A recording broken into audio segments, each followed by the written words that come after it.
எனக்கு வீடு வேண்டணுமெண்டு ஆசையாக இருக்குது. ஆனால் டிபாசிட் என்கிட்ட இல்லை, அதை எப்படி சேமிக்கிறேன்னு எனக்கு தெரியலை என்று நீங்கள் ஃபீல் பண்ணுவீங்கன்னு சொன்னால் இந்த வீடியோ உங்களுக்கானது. காரணம் என்னென்னா, சேவிங் பண்ணும்போது அது சரியான ஒரு மனக்கட்டுப்பாடோடு செய்கிறது. சில பேருக்கு அது ஈஸியாக இல்லாத ஒரு ஹேபிட்டாகவே கொண்டு வந்துட்டினோம், அதனால் அது சில பேருக்கு அது ஈஸி. சில பேருக்கு எவ்வளோ உழைச்சாலும் கையில் காசு தங்குதே இல்லை, மிச்சம் இல்லைன்னு ஃபீல் பண்ணுவீங்க. ஸோ அப்படியான கேரக்டர் தான் நீங்கன்னு சொன்னால் இந்த வீடியோவை பாருங்க, உங்களுக்கு பயனுள்ளதாக இருக்குமென்று நம்புகிறேன். ஸோ முதலாவது எல்லாருமே சொல்கிற மாதிரி சேவிங்ஸ்ன்ட்டு வரும்போது 50-30-20 ரூல், அது காமன் ரூல்.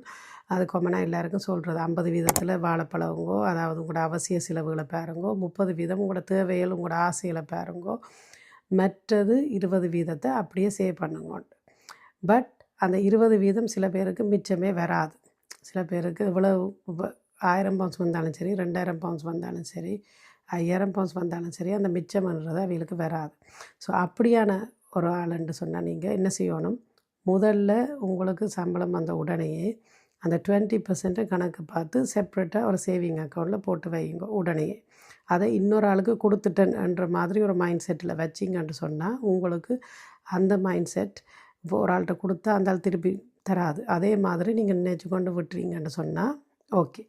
பிறகு மிச்சம் இருக்கிற 80% நீங்கள் உங்களோட பில்ஸையும் கட்டி உங்களோட தேவைகள் உங்களோட ஆசைகளை நீங்கள் செய்யலாம். ஸோ இது கொஞ்சம் கஷ்டம். என்னென்னு சொன்னால் என் பேங்க்லேயே இருக்குது காசுன்னு சொல்லும்போது அவசரத்துக்கு இதில் இருக்குத்தானே நான் எடுப்பேன் தானேன்னு சொன்னால் அப்படியான கேரக்டர்ண்டா அது கஷ்டம். பட் முடிஞ்ச அளவுக்கு அதை தவிர்த்து கொள்ளுங்க. அந்த அக்கௌண்ட்டை பேலன்ஸை செக் பண்ணாதீங்க, மாற்றிட்டுன்னுட்டு அப்படியே விடுங்க. ரெண்டாவது ஐடியா எப்படின்னு சொன்னால், சில பேங்க் அக்கௌண்ட்ஸ் இருக்குது உங்களுக்கு ரவுண்ட் அப் ரிவார்ட் சிஸ்டம்ன்ட்டு தரும். இப்போ ஃபார் எக்ஸாம்பிள் நெட்வெஸ்ட் எல்லாம் அப்படி வச்சுருக்குது ரிவார்ட் அக்கௌண்ட்டு. எவ்ரி டைம் நீங்கள் பில்ஸ் பே பண்ணும்போது, இப்போ சாண்டர்டேட் நேம் இருக்குது, பில்ஸை பே பண்ணும்போது பில்ஸில் இருக்கிற ஒரு சர்டன் பெர்சன்டேஜ் உங்களுக்கு திருப்பி ரீஃபண்டாக வரும் உங்களோட அக்கௌண்ட்டுக்கு, விச் இஸ் குட். அப்போ அந்த காசை நீங்கள் சேவிங்கில் போடலாம். அப்படி இல்லைன்னு சொன்னாலும் இன்னொரு சிஸ்டம் இருக்குது. இந்த ரிவார்ட் அக்கௌண்ட்டுன்னு சொல்லி வரும்போது இந்த ரவுண்ட் அப்ன்னு சொல்லி இருக்குது. இப்போ நெட்வெஸ்ட் பேங்க்லேயும் அது இருக்குது. அது எப்படின்னு சொன்னால், இப்போ ஒரு 1 பவுண்டுக்கு எவ்ரி 1 பவுண்டை ரவுண்ட் அப் பண்ணும். ஸோ நியரஸ்ட் பவுண்டுக்கு ரவுண்ட் அப் பண்ணும். ஸோ நீங்கள் ஒரு ஃபார் எக்ஸாம்பிள் ஒரு கடைக்கு போகிறீங்க, ஒரு சாப்பாடு வேண்டுறீங்க, 13 பவுண்ட் 47 பென்ஸுக்கு வேண்டுறீங்கன்னு சொன்னால் 13 பவுண்ட் 47 பென்ஸ் கடைக்கு போகும்.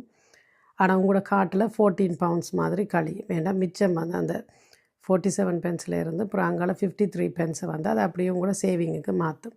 இப்போ இது பெரிய காசாக உங்களுக்கு தெரியாது, 53 பென்ஸ் தானே போகுதுன்ட்டு. சில இடங்களில் பார்த்தீங்கன்னா 12 பவுண்ட் 1 பென்ஸ், 12 பவுண்ட் 3 பென்ஸ்ன்ட்டு போச்சுட்டாலும் உங்களுக்கு அது ரவுண்ட் அப் பண்ணும். அப்போ இங்கே 98 பென்ஸுக்கிட்ட உங்களுக்கு சேவிங்கில் போகும். இது பெரிய காசு இல்லை. இதை ஓகே இது என்ன ஒரு 50 பென்ஸ் 10 பென்ஸ் 20 பென்ஸ்ன்ட்டு சேருதுன்னு சொல்லி நீங்கள் நினைப்பீங்க. பட் ட்ரஸ்ட் மீ, இதை நீங்கள் பார்த்தீங்கன்னு சொன்னால் யூல் பி ஷாக்ட் எவ்வளவு நீங்கள் அந்த மாதத்துக்கு நீங்கள் சேர்த்துருக்குறீங்கன்னு சொல்லி. அதே உங்களுக்கு ஒரு 10 பவுண்ட் 15 பவுண்ட் சேவிங்கில் வந்துடும். சில நேரத்தில் நீங்கள் கூட ஷாப்பிங் செய்கிறீங்க, ஒரு ஃபங்க்ஷன் வருது அப்படி இப்படின்னு சொன்னால் இன்னும் கூட நீங்கள் பார்ப்பீங்கள் ஒரு மாதத்தில் எவ்வளோ வருதுன்னு சொல்லி. ஒரு கிளையண்ட் எனக்கு சொன்னது, தான் ஒரு மாதம் இப்படி சேவிங் செய்யும்போது தன் ரவுண்ட் அப்பில் மட்டுமே கிட்டத்தட்ட 45 பவுண்ட்ஸுக்கிட்ட தான் சேமிச்சிட்டேன். ஆனால் இது தன் ரவுண்ட் அப் ஓன் பண்ணாமல் இருக்கும்போது தனக்கே தெரியாது இப்படி இவ்வளோ காசும் தான் தேவையில்லாமல் செலவழித்து கொண்டு இருந்திருப்பேன்னு சொல்லி சொன்னவா. ஸோ அதனால தான் சொல்கிறேன், இது ஒரு நல்ல ஒரு ஐடியா. இது சிறு துளி பெருவெள்ளம். அது மாதிரி சின்ன சின்ன சேவிங்ஸ் உங்களுக்கு வந்து கொண்டிருக்கும். அன்றாட வாழ்க்கையிலையும் உங்களுக்கு ஒரு அவசர செலவுக்கு இங்கே ஒரு சைடில் உங்களோட சேவிங் அக்கௌண்ட்டுக்கு நீங்கள் அதை நியமித்து விடலாம். அது ஆட்டோமேட்டிக்காகவே அங்கே மாறி இருக்கும். ஸோ சேவிங் ஃபார் டிபாசிட்னு சொல்லி வரும்போது கேஷ் ஐஸாக உங்களுக்கு ஹெல்ப் பண்ணும். வீட்டுக்கு மட்டும் எடுக்கலாம். அப்போ அதுகளை நீங்கள் ஃபிக்ஸ்டாகவே வீட்டுக்கண்டே நீங்கள் செய்வீங்க.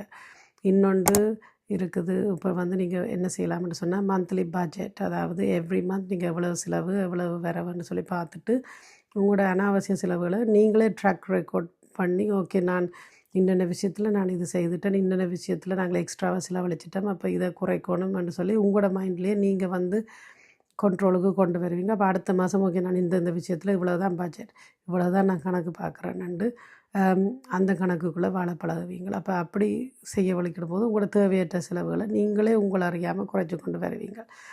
ஸோ அப்படி செய்கிறீங்கன்னு சொன்னால் நல்லா.